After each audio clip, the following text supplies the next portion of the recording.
Ici Sud Radio. Les Français parlent au français. Je n'aime pas la blanquette de veau. Je n'aime pas la blanquette de veau. Sud Radio Berkov dans tous ses états. Qu'est-ce qui s'est passé à Ankara il y a 2 ans, exactement, en avril 2022 ? Qu'est-ce qui s'est passé qui a fait qu'aujourd'hui encore, la guerre se prolonge, que les Russes sont devant Kharkov et qu'il y a eu au moins 500 000 morts. 500 000 morts pour rien ? Interrogation. À tout de suite.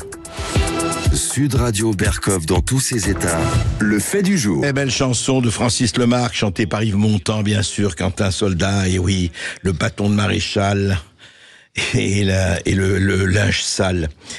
Et aujourd'hui, alors, on en avait parlé à plusieurs reprises, plusieurs personnes en avaient parlé, il y avait eu, Poutine lui-même l'avait évoqué, mais aujourd'hui, le journal allemand Die Welt s'est procuré le texte d'un accord, suite à des négociations, d'un accord de paix, en tout cas des négociations entre l'Ukraine et la Russie, qui aurait dû être signé il y a exactement 2 ans, en avril 2022.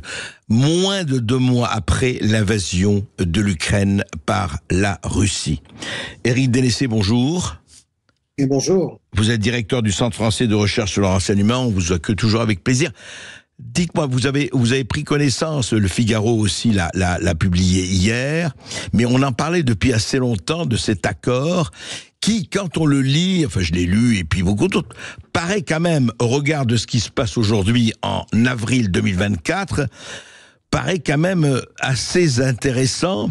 À l'heure où, et on va faire évidemment avec vous le tableau, à l'heure où effectivement ça continue, l'offensive continue plus que jamais, les Russes sont aux portes de Kharkov. Alors Blinken, le secrétaire d'État des États-Unis, vient d'arriver en disant mais nous continuons l'aide, etc. À l'heure où effectivement les mots n'ont plus de sens et les sens ont changé de mots. Éric Dénessé, qu'en pensez-vous ?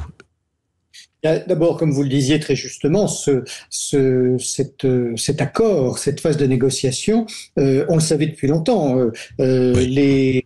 Naftali Bennett, l'ancien Premier ministre israélien, avait expliqué qu'il avait joué un rôle d'intercesseur. Et puis Erdogan et le ministre turc des Affaires étrangères avaient également confirmé les faits, puisque les négociations s'étaient tenues à Ankara. Et finalement, qui est-ce qui a fait capoter tout cela ? C'est Boris Johnson, puisque on sait depuis finalement près d'1 an et demi, que les négociateurs ukrainiens et russes en étaient à la 7e ou 8e version, je ne me souviens plus exactement, de cet accord. Ça veut dire que pendant 1 mois et demi, ils avaient négocié entre eux et que dès que l'accord a failli être signé, Boris Johnson s'est précipité à Kiev, a fait des pressions terribles sur Zelensky en lui disant « Ne signez pas, continuez la guerre, nous vous aiderons autant qu'il faudra, ne faites pas ce cadeau à Poutine et à la Russie. » Et très directement, bien sûr, avec l'accord des États-Unis, eh bien Boris Johnson, Zelensky et leur maître américain ont décidé de continuer le combat. Comme vous le disiez, ça a entraîné des centaines de milliers de morts des 2 côtés. Donc voilà, ce qui est intéressant aussi aujourd'hui, c'est savoir qui a transmis ce document à Die Welt, le journal allemand, parce que ça ne peut être finalement que l'un des 2 protagonistes, soit les Russes qui aujourd'hui veulent faire sortir l'affaire en montrant que finalement ils étaient bien sûr prêts à terminer le conflit au bout de 6 semaines, soit l'entourage de Zelensky lui-même, j'ai du mal à le croire. Voilà, tout ça est pour l'instant encore assez flou, mais c'est quand même une preuve évidente de la volonté qu'avaient les 2 partenaires de cesser le combat le plus vite possible. Alors Éric Dénessé, quand vous parlez de Boris Johnson, je pense que Boris Johnson, tout à fait mandaté, sinon mandaté, du moins avec l'accord de Joe Biden et du gouvernement américain.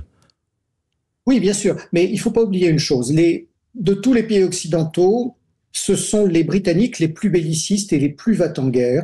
Il y a une russophobie très marquée en Grande-Bretagne depuis très longtemps, depuis la guerre froide.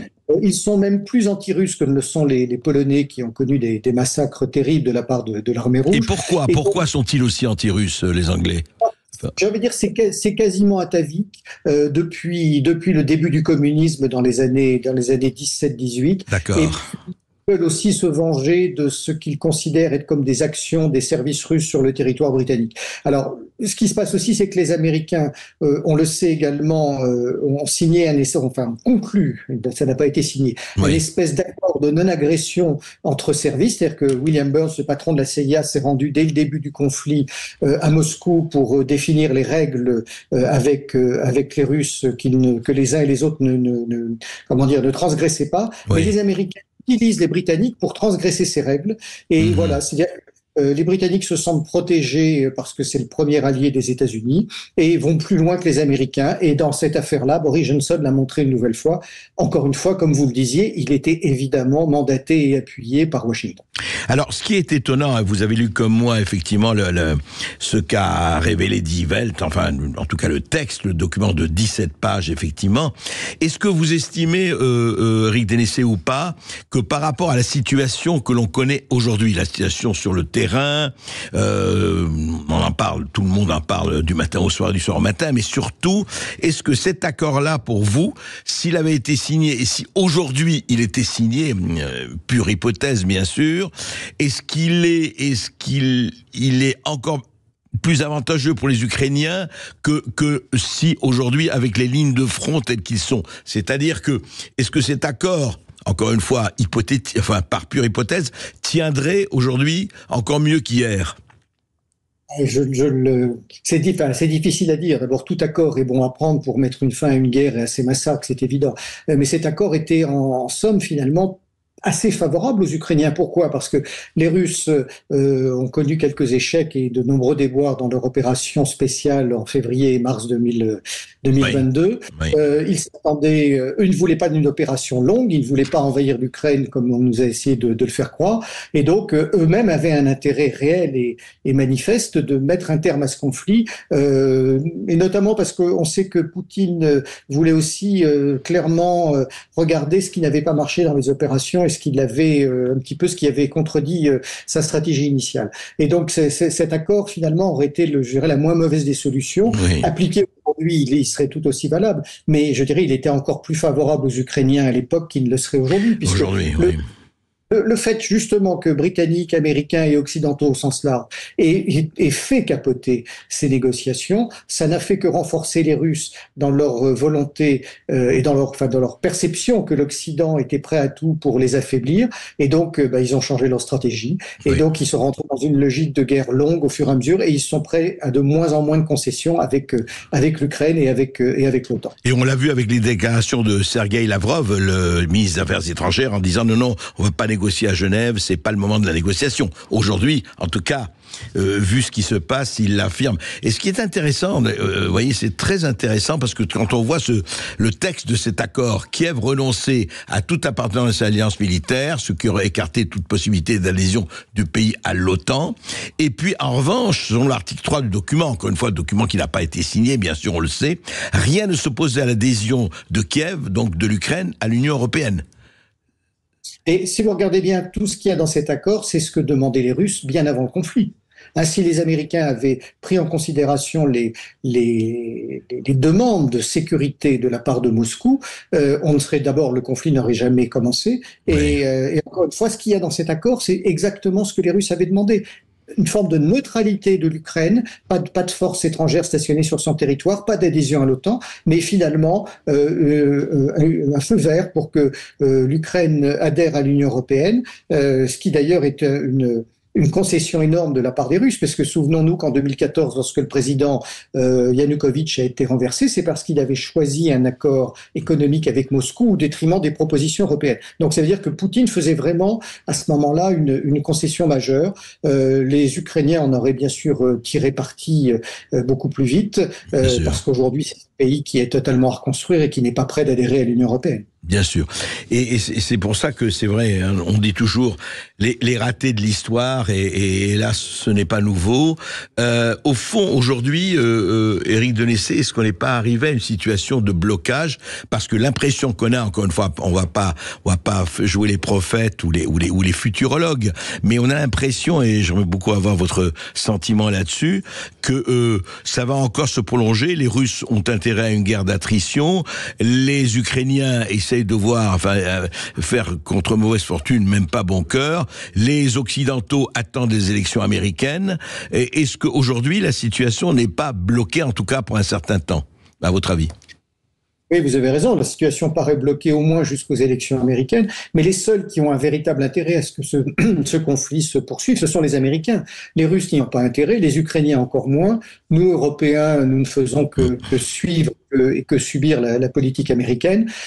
Finalement, une guerre de longue durée, peut-être, les Russes s'y préparent parce qu'on les a poussés dans cette situation. Ouais. Mais sur le terrain, ils n'avancent pas tant que ça. Depuis quelque temps, on parle beaucoup des percées russes, mais elles ne sont finalement pas beaucoup plus significatives que les avancées de la contre-offensive ukrainienne d'il y a quelque temps. Ouais. Les Russes n'ont pas les moyens de mener une guerre et de percer le front de manière importante, parce que qu'est-ce qu'ils feraient s'ils envahissaient des régions entières de l'Ukraine? Ils ne pourraient pas les tenir. Bien sûr. On a un front qui bouge un petit peu, mais les percées, c'est quelques kilomètres, quelques hectares. C'est pas si... Sauf qu'Éric Dénessé, ils ont la population et la profondeur par rapport à l'Ukraine, même si l'Ukraine est peuplée. Bien sûr, mais leur but n'est pas d'envahir l'Ukraine, c'est de libérer le Donbass, de s'arrêter sur les acquis qui sont les leurs. Ils ont la profondeur stratégique, oui, la population aussi, comparée à l'Ukraine, mais pas comparée à l'OTAN, donc ça, ils le savent. Tout à fait. Alors, dernière question, Éric Dénessé, quid de l'Europe? Quid de nous? Parce que comme vous l'avez dit à un moment donné, on a l'impression, et ce n'est pas seulement une impression, que l'Europe a suivi, l'Angleterre effectivement en premier, on le sait, mais nous Français, nous Européens, actuellement, on attend, on est en train de regarder les balles, et puis on contribue avec l'embargo, avec tous les effets secondaires, si on peut dire, que nous subissons. Ça va, et pour nous, ça va durer parce que nous ne sommes pas maîtres du jeu et des horloges. Bien sûr, et puis on voit en plus les dissensions au sein de l'Europe de plus en plus importantes. Emmanuel Macron continue, pardonnez-moi, mais ces pitreries sur l'envoi de troupes en Ukraine qui ne créent aucune ambiguïté stratégique puisque les Russes ont clairement dit qu'ils cibleraient des forces françaises. Les Allemands, bien sûr, ne sont pas d'accord. Beaucoup d'autres acteurs, et notamment il y a eu des remontrances extrêmement dures de la part de Salvini à l'égard de Macron. Oui. En même temps, on voit paradoxalement Olaf Scholz se dire qu'il est prêt à déployer une brigade en Lituanie pour empêcher une invasion russe dans ce pays. Il y a aussi des intérêts économiques allemands très importants derrière cela.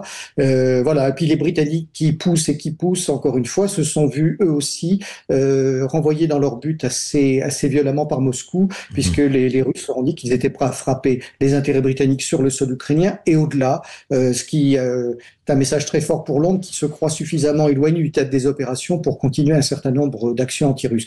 Donc, bien sûr, une Europe qui n'a pas les moyens de faire la guerre à l'Ukraine. Et si l'arrêt de l'aide américaine avait lieu, les Européens sont incapables d'aider l'Ukraine à maintenir la ligne de front. Donc, tout ça est malheureusement extrêmement négatif pour Kiev. Et on peut dire, et c'est ça qui est quand même assez terrible, que peut-être on aurait pu arrêter ça il y a 2 ans. Et c'est quand même dramatique quand on sait effectivement les dégâts humains, les dégâts économiques en tout ce qui a été. Merci Éric Dénessé. Je rappelle que vous êtes directeur du Centre français de recherche sur le renseignement.